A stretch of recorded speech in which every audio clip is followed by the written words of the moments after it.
Қайырлы күн баршаңызға. Бүгін мен сіздерге ең дәмді бауырсақтардың рецептісін ұсынамын. Ең алдымен ыдысымызға сүтімізді құйып аламыз. Сүт жылы болуы міндетті. Және үстіне қант, тұз және ашытқымызды салып, жақсылап араластырамыз.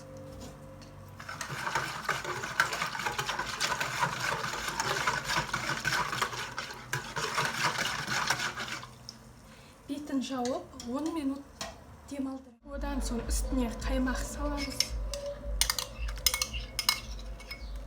Жақсылап араластырамыз.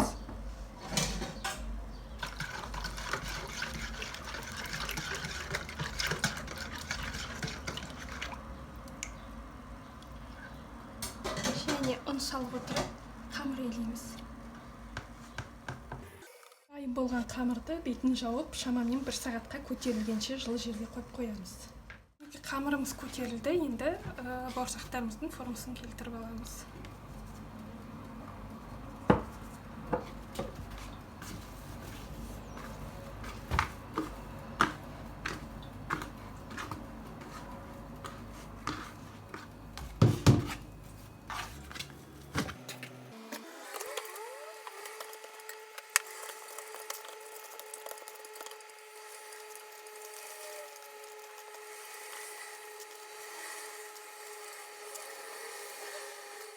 Мінекей бауырсақтарымыз дайын болды.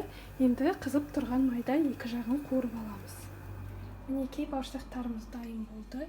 Өте жұмсақ болып көтеріліп пісті. Міндетті түрде жасап көруге кеңес беремін. Ас болсын.